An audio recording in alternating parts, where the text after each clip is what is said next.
Hello, hello, this is Mr. Bunn coming back at you with an art extravaganza. I have a question for you. What is a metaphor? I promise you this relates to art. What is a metaphor?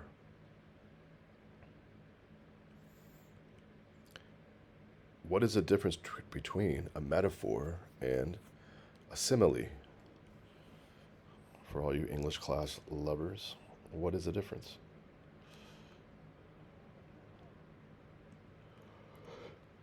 Well, a metaphor is an analogy that says something is something else. What? Yes. It's not logical. It says something unlike something else is the same thing. But that's why it's often more powerful than the safe, logical simile that always uses like or as to be completely grammatically correct. And I'll show you some examples so this makes sense. And just so you know, last time I'm going to mention it, a simile makes a comparison using like or as, while a metaphor just says something is something else. Here's an example. I know this is an art class. Why are you talking about simile versus metaphor? Well, there is something called a visual metaphor in art, and it is used so often in visual art that it applies across nearly every artwork you will ever lay eyes on. Nearly every artwork. Even if an artist says there is no metaphor there, it can always be argued that there is one. And we're going to look at that extensively today. So, as promised, here's my metaphor examples, and I'll show you visual metaphors in a minute. But take a look at this one. You are the wind beneath my wings. Now, before you decide if that's a metaphor or a simile, I want you to think about what visual does this put into your mind. This could be considered a visual metaphor if you imagine what wind would look like beneath wings, or it's hard to get a visual on that exactly, but I'm sure it makes you think of a bird. All right, but this is actually a song by Bette Midler from the 1980s, and it was part of a big movie that came out at the time. And take a guess. What do you think? Metaphor or simile? Okay, so it's a metaphor because it says you are the wind beneath my wings, which means that it's not using like or as. It's just saying something is something else. And what would that metaphor mean? Maybe it's that person has just been so supportive in your life, or that whatever that force is, that's the wind that's like propelling you forward through the sky. Let's look at the second one. Me without a mic is like a beat without a snare. I'm sweet like licorice, dangerous like syphilis. Metaphor or simile? If you said simile, you're correct. It says like, and like every time. Therefore, it's a simile, safe and logical, and grammatically correct. Let's look at C. I am a rock. I am an island. Metaphor or simile? If you picked metaphor, you're correct. I am a rock. I am an island. So this is another song by an artist named Paul Simon, who you may have heard of, and it's actually Simon and Garfunkel. It's an old folk band from the '60s era, and or before even, and he's basically saying he doesn't need anyone. He's a rock. He stands on his own. He doesn't need any other human beings. He's an island to himself, and that's a metaphor. Give me the things that don't get lost, like a coin that won't get tossed, rolling home to you. Metaphor or simile? If you said simile, you're correct. Like a coin. Although it's a bit of a mix here because it's rolling home to you, so he kind of identifies with the coin, and he's equating, but it says like a coin. And finally, Papa was a rolling stone, metaphor or simile. That's right, it's a metaphor. And Papa was a rolling stone. That would just mean that, you know, he just keeps rolling down to like maybe the lowest place. Maybe he was a problematic figure in this person's life, I'm assuming. All right, so I'm going to skip this one. And we're going to look at juxtaposition, fusion, and replacement. Okay, so if we're looking at juxtaposition, there are two images side by side. There should be a big difference. So this plug, can it fit into this socket? And then there's a similarity, but it's just misplaced. Like it matches this, but it doesn't match this. These two things are different. They're similar, but they're different. And this last one, big difference. This is not toasted at all, and this is toasted too much. And white and black. So juxtaposition is usually two images side by side that create a clash or some type of comparison. They point out each other's differences. And that's an art term called juxtaposition. Like the color, like the bright yellow against black is often a juxtaposition you see on street signs so they pop out at you. Like a bright yellow, neon yellow sign with like black letters. All right, fusion, two combined images. So they're combining a credit card and a toaster. They're combining a toaster that's on with heat and a dog trapped inside, and they turned it into a car. So they fused all those things together, toaster, car, dog. And then here's a fat man, a scale, and a toaster. And finally, replacement. They replace the toaster with a smiley face, the place for bread. The little slot here has been, we put a steak in there instead of a piece of bread. So they replaced what could have been there with something different. And here they put in a open book into the toaster, and we know that that's going to be a disaster soon. All right, so this replacement is creating what you see here called a visual metaphor. So these are all considered visual metaphors. Why? Because you can read it and it kind of tells you these unlike things are put together in different ways, and it tells you it has a certain message to it. The art has a message. Okay, so if we were going to analyze any of these artworks here,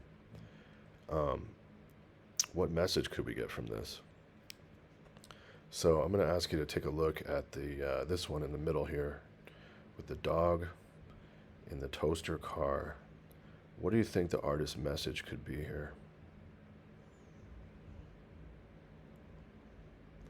Well, yeah, they are saying that if you put your dog in the car and you don't open the windows, it's just like putting them into the toaster.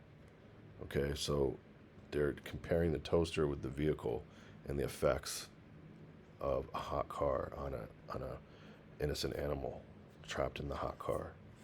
Okay. What about this one? This man's trying to lose weight. We know that carbs don't help you lose weight. And he's not really succeeding. The scale's all the way over, and he's extremely fat. And this situation's giving him health issues. Okay. Finally, let's look at this one down here. What do you see here? What do you think the visual metaphor might be? Well, if you're a history fan, there was a certain political party that was known for banning books and censorship, and that was a 1930s German Socialist Party known as the Nazis, and they were known for burning books. So maybe there would be some connection there. All we know is that maybe it's someone devalues knowledge or devalues reading somehow, or this could head up an article about people's reading habits going, getting sacrificed somehow. All right, so let's take a look at these three. I want to give you a quick quiz. So these spot illustrations use visual metaphors. Which one uses fusion, A, fusion, B, juxtaposition, and C, replacement?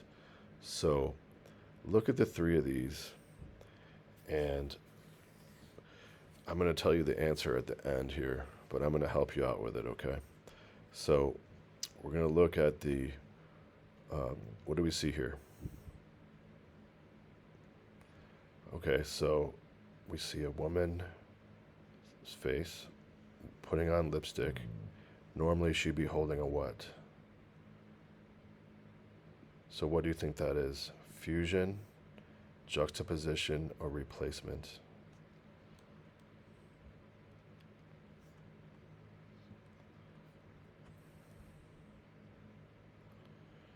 Okay, we're looking at this one. We see a mailbox, and we see there's a skull there as part of the mailbox. Do you think that's going to be fusion, juxtaposition, or replacement? And finally, we see there's a quarter. It's hard to see this, but this is a quarter, like change, and 25 cents. And there's a young looking boy holding it like a balloon. And there's an older looking bald guy in a suit. And this thing's like scraping across the ground. He looks like he's barely able to drag it into his life. And then this guy just has it floating above his head effortlessly. And what is it? Fusion, juxtaposition, or replacement? Which one shows difference? Okay, so here's the answers, right? This is going to be replacement, because normally it would be a mirror she'd be holding in her hand, but she's holding a book. And if this was a visual metaphor, what do you think it could mean? What is the author's message?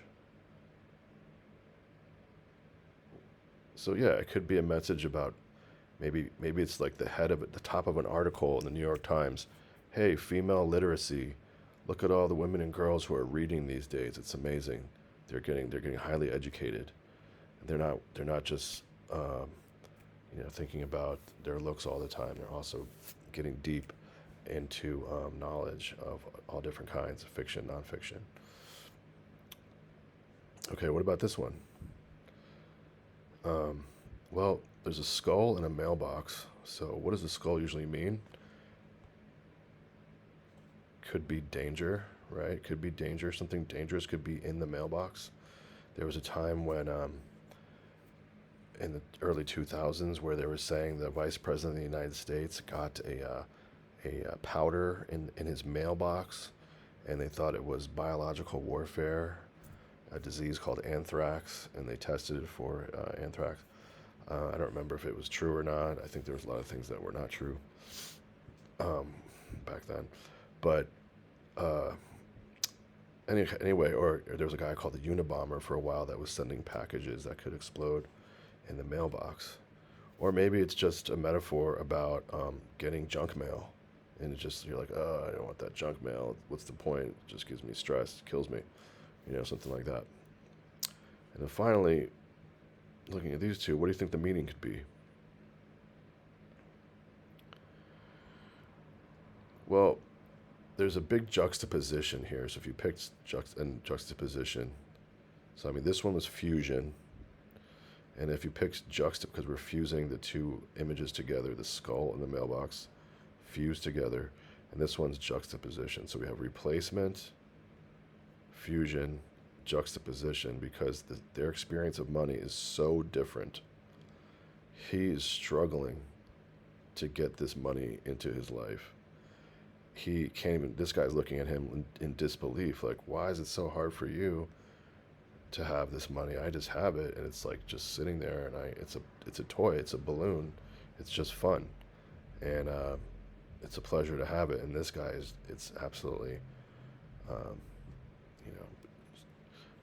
trudging through to get that money. So, and that's how it is sometimes. Some people are born into wealth and others struggle to get it, and for a whole variety of reasons in our society. So, looking at this one, we have an assignment, and it says show these things using these things. What I like to do is randomize it, and I ask students, hey, you just get a random number like 1 through 7, and if you get number 3, or number, say you get number 2, and then you had to use you have to show isolation using only a cityscape.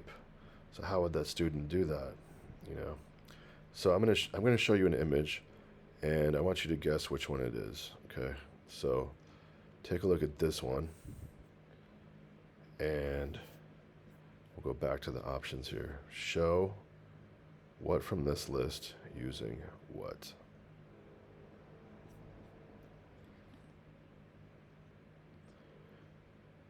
So if you said show fear using only a shadow, then you were correct. And this student, Joaquim, was one of my former students who did an amazing job of this.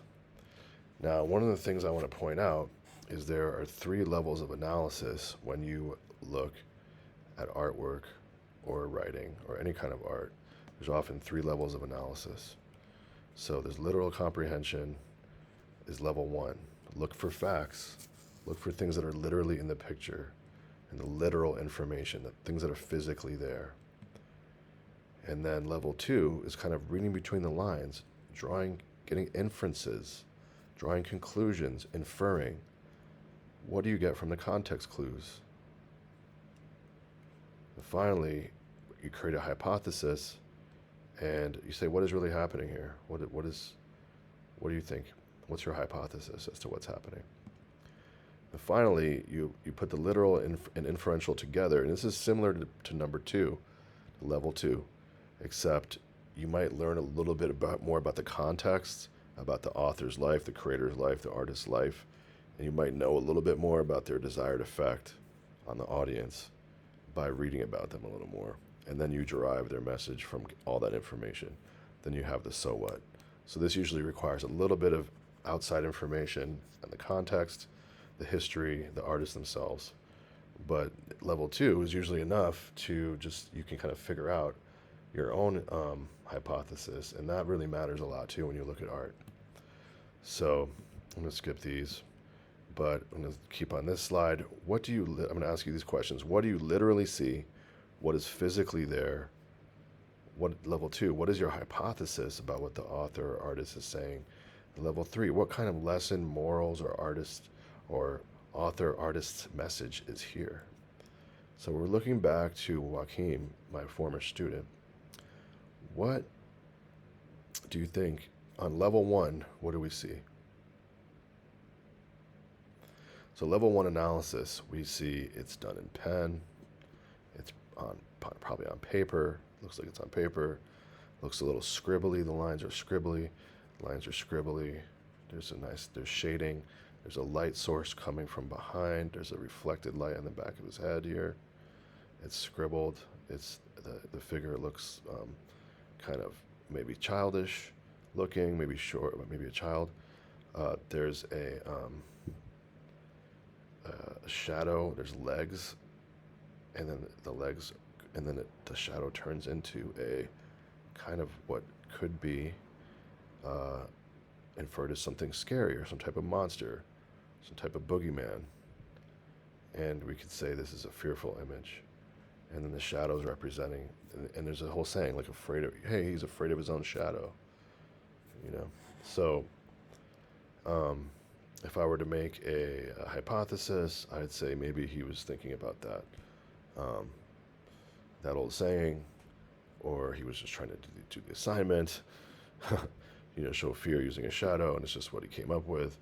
But, or maybe there's a deeper meaning to this. Maybe it's a Jungian archetype of like the shadow, the psychological shadow, and how people have trouble facing the darkness in themselves.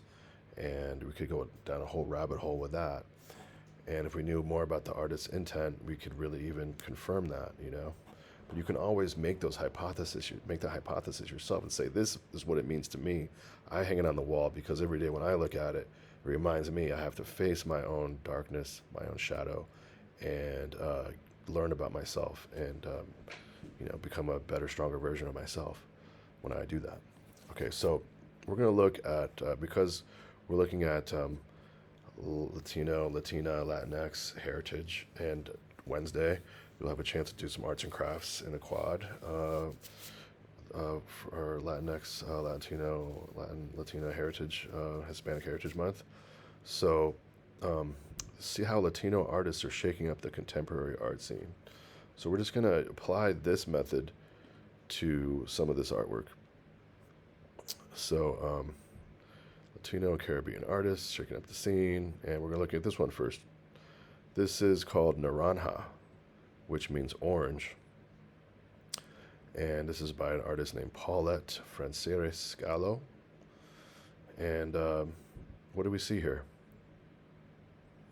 Level 1. What do you physically see here? Okay, level 2. Based on what you physically see, what can we infer from looking at this?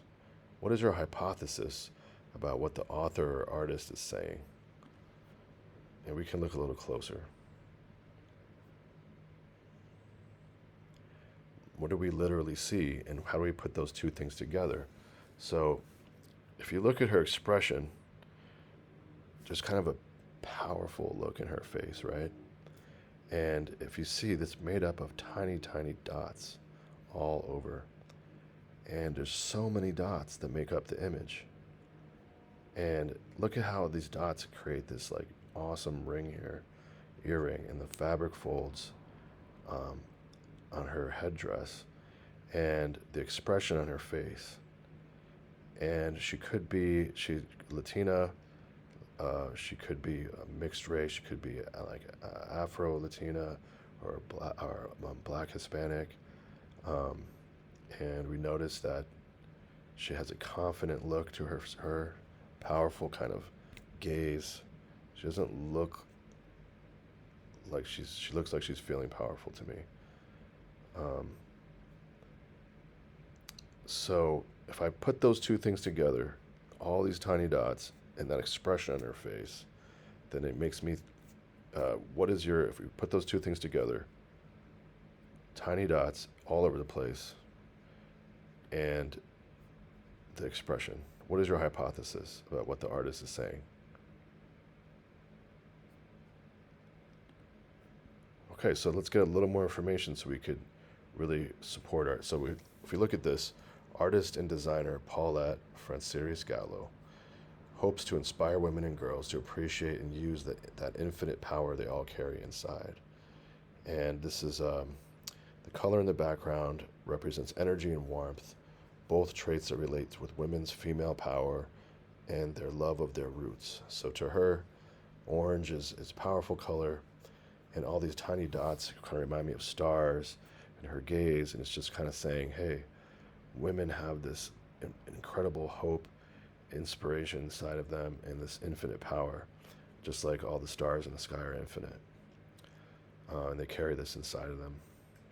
So now that we know that, that's the intention of the author, we can kind of make this whole hypothesis and put this together and make the argument for the visual metaphor that we see here about women and girls feeling powerful. Okay, so, and this is kind of a juxtaposition here, right? What do we see here? Level 1, what do you literally see? What is physically there? Level 2, what is your hypothesis about what the author or artist is saying? So if we look a little closer, this is like wallpaper, and this person is blended in to the wallpaper. Okay.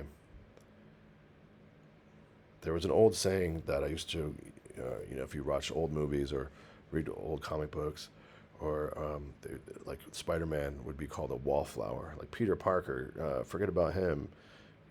Mary Jane, he's just a wallflower, was like an old insult. And there's literally like flowers, patterns of plants and flowers like on the wall, and this person is blended into them.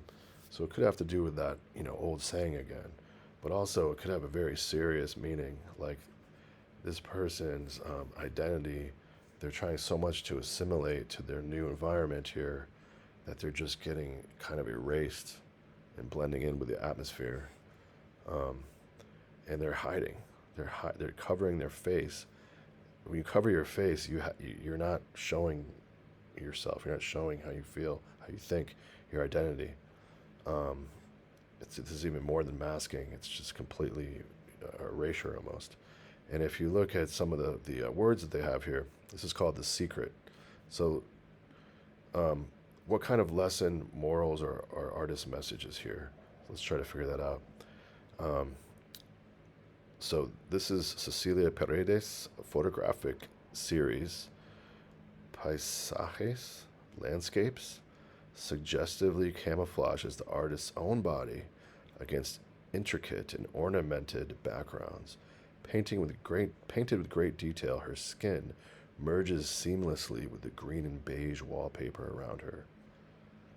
So this is a photograph, but her body is painted to blend in with the background. Really, really, actually, must have been fun to really do this, but it's also very kind of a very serious subject.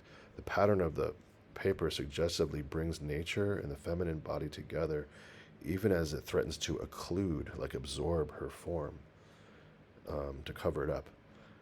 This seeming displacement of her body alludes to the forced migration and subsequent adaptations and adjustments of people around the world. So it alludes to something. It kind of tells you about the forced migration, like if you had to move because things were just so bad, where you were not safe for your family, and then you have to adapt to the new place you go to so much that you don't even express your own culture, your own self. You're just trying to survive, and you completely assimilate with that place. All right, it's showing that some people are in this painful situation where they feel like this is what they need to do, and it's just trying to get us to empathize with people in this situation, I believe. And showing us this is the reality for some people. Looking at this one, what do we see here? Literally, what do you see?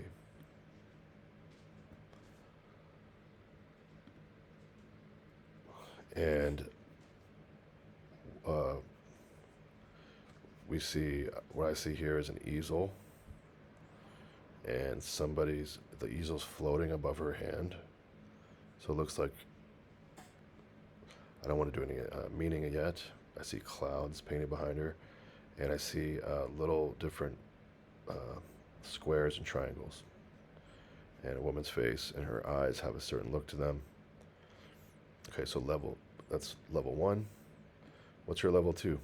What do you think the author or artist is saying? If you look a little closer here, what do you think the artist is saying? So, looking a little closer here, she's in the sky. She's like maybe floating. There's something dreamy about it. So, clouds can often mean dreams. This, these are almost like, this is almost like a map. And the map is on her face of like land masses. But it's also kind of an old cubist thing where you make geometric forms and try to cover up a person with geometric forms. If you look up something called low poly, you will find that on the internet as well. A lot of images like this. However, for level 3 analysis, to put it all together, let's read a little bit about the artist. Young artist Mayara Nardo proposes that getting rid of the ties connecting femininity and the earth might give room to the dreams of the women portrayed in her paintings. And where this is coming from is she's saying, in the same way that men have dominated the land for agriculture and mineral extraction. Just to unpack that a little bit, she's saying that men have that own like big corporations or governments and things, they acquire land, and then they use it for agriculture, like cutting down the trees and having cows there, so then people could eat a lot of beef, or other types of agriculture like dairy, milk, farming and stuff. Um, and then mineral extraction, which is taking out like cobalt, lithium, all the things we need for batteries, for cell phones, for metals, and gold. And sometimes that can be very toxic. The way they do it could be in a healthy way, a sustainable way, but often it's not. And shown in the pattern of her face, so this is what this is supposed to represent, like the land masses. And women have also been subject to a wrongful comparison between their fertility, like their ability to bear children, and the soil's fertility. So she's noticed that in art, and she's saying, I don't like that comparison. I think women and girls should dream about a different metaphor, and they should break the ties connecting their femininity to how the earth is treated. Very interesting, and it makes you super aware of the how the environment is often treated in our world and how we need to do better. Um, Here's another one. What do you see here?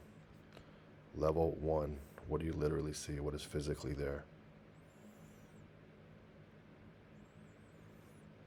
Level two. What's your hypothesis?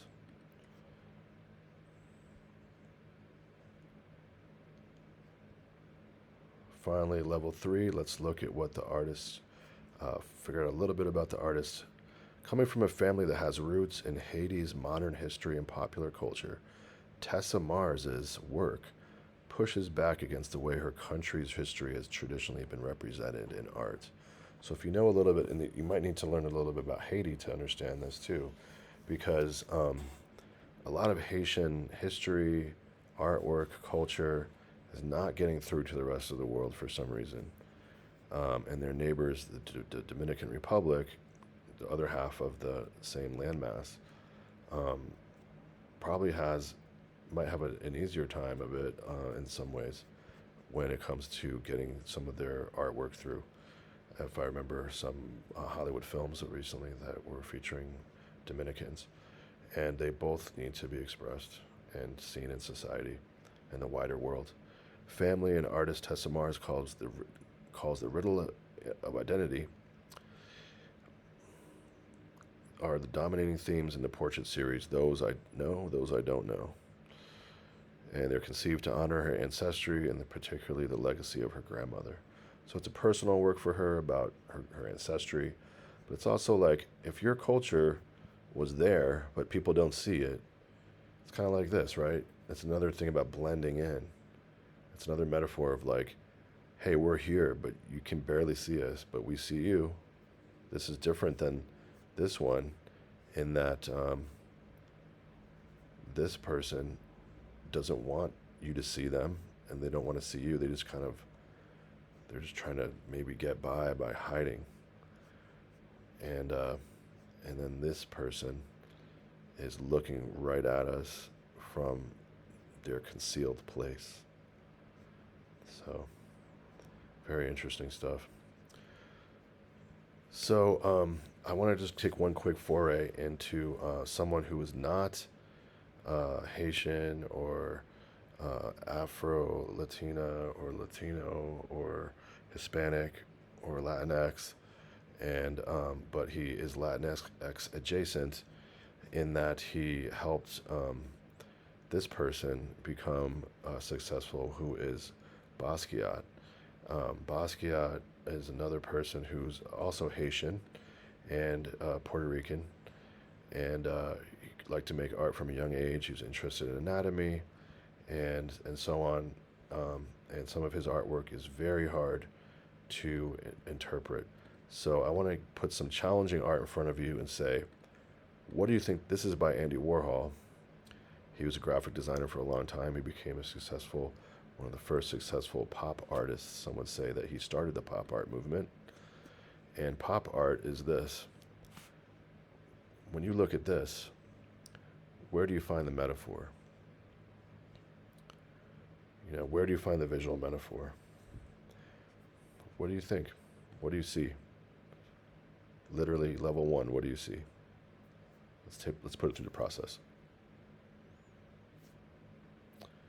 Okay, level one, we see lots of Campbell's soup cans, different celery, black bean. Uh, so it turns out that these are here's some facts. It turns out that these are actually the exact kinds of Campbell's soup that were available on grocery store shelves at the time that this was painted in 1962. Okay, let's look at level two analysis. What's your hypothesis of what the artist is saying, if this is the case? What's your hypothesis? He likes soup. Okay, what else? Well, let me tell you a little bit about the context. Okay, and we can read a little bit now to get to our level three, because this one's a tough one. So, Andy Warhol himself said, I used to drink it, he said, of Campbell's soup. I used to have the same lunch every day for 20 years, I guess. The same thing over and over again. And even though these paintings resemble the mass-produced printed advertisements that inspired Warhol, they're actually hand-painted. And the fleur-de-lis pattern ringing each can's bottom edge is hand-stamped, mimicking the repetition and uniformity of advertising by carefully reproducing the same image across each individual canvas. So he hand painted these, and he used a projector to do it. And one of the things that he said, or he was trying to say, he felt there was an ethical reason to do this, because at the time, and this is something you really need to know to interpret this artwork. Sometimes you really need to know about the content, the context surrounding it. At the time, the art world was very elitist, and they would put like a Jackson Pollock painting. Maybe you'll learn about. We'll talk about him later, but he was someone who did drip artwork and splash paintings with all kinds of slashes, and his artwork was supposed to be incomprehensible to the common person on the street, and the working class person, the regular person, the person who might just have Campbell's soup for lunch every day. And that's why Andy Warhol was kind of against that elitist attitude and said, hey, I'll paint something like this, and then in maybe a rich person's home that would have a painting of mine on the wall, instead of having something that was supposed to be really highbrow and non-comprehensible to anyone. It would just be a can of Campbell's soup, which is like art for everybody, every kind of person.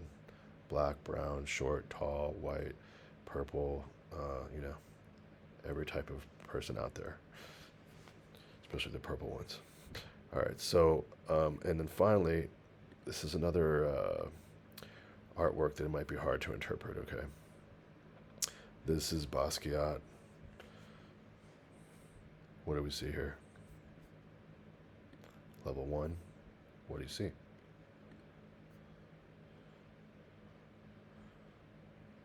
Level two, what's your hypothesis?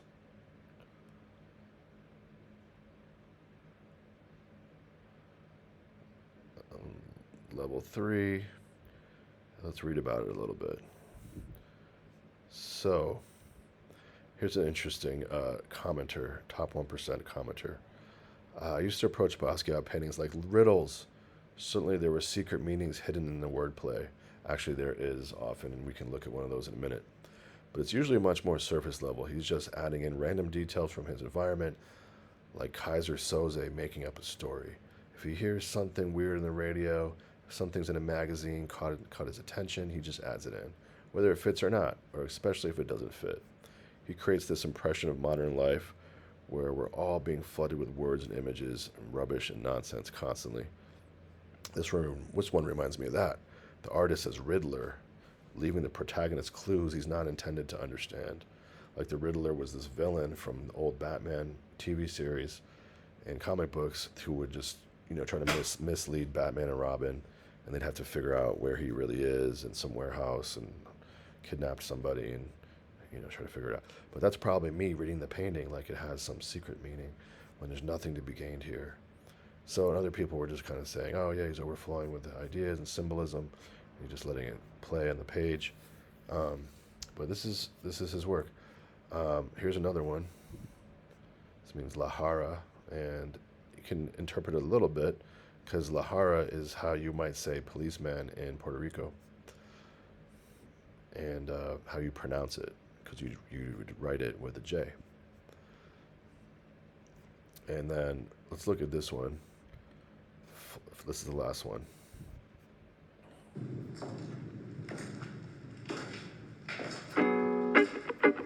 Flesh and Spirit is the exhilarating crystallization of artistic identity from the incomparably brilliant mind of Jean-Michel Basquiat. It was unveiled in the seminal Champion show at Tony Shafrazi Gallery immediately after it was completed in 1983. This monumental four-panel work, an altarpiece for the modern age, is one of the largest Basquiat ever created. Its structure and symbolism recall major works such as the Ghent altarpiece or Rodin's Gates of Hell. The title, Flesh and Spirit, references Flash of the Spirit, Robert Farris Thompson's groundbreaking study of African religious tradition. With two horizontal panels hinged to create four quadrants, Basquiat mirrors the traditional form of the cosmogram, the primary religious emblem of the Congo people. The cosmogram denotes unity between the worlds of the living and the dead. The arrows denote the continual spiritual cycle between the two. Basquiat fills his contemporary cosmogram with the signs and symbols of African religious tradition outlined in Thompson's book. The serpent-like form represents the importance of the royal python and the Gaboon viper in the origin myths of the Yoruban people of Nigeria and Benin. A scarlet circle around the eye of the skeleton nods to the significance of red in Yoruban ritual and tradition. The religious imagery inspired by Thompson's book is juxtaposed with anatomical diagrams inspired by Gray's Anatomy, which Basquiat's mother gave to him after he was hit by a car as a child. These diagrams also illustrate the influence of Leonardo da Vinci, whose annotated manuscripts Basquiat owned. By referencing the fissure of Rolando, the primary divide between the left and right hemispheres of the brain, Basquiat emphasizes the division between science and spirit, reason and religion, which is the core of Flesh and Spirit. Now, this is actually huge because the left and right brain definitely are completely different hemispheres of the brain, and they influence completely different ways of looking at life. And this is really interesting at this point. So it just shows you how deep this can go. Sometimes the symbolism, if you know how to read it and you can figure it out, there's actually a lot there. So it's possible that with the Batman inspired one that we just saw earlier, there could be so much more going on that we'd have to really dig into his history, parts of his life, and like what the different things mean. Like fissure of Roland here is literally the separation between the right and left hemispheres of the brain, which means a lot. In Flesh and Spirit, Basquiat lays bare the cultural and aesthetic influences which form the core of his practice. This work declares Basquiat's arrival as a fully matured artistic force at the height of his powers. All right, so I hope you enjoyed this. This is, and it's eye-opening for you. There's a huge world to explore, and learning through looking at art is the best way to learn about life, history, science, pretty much the psyche, everything. And thank you, and we'll do this again.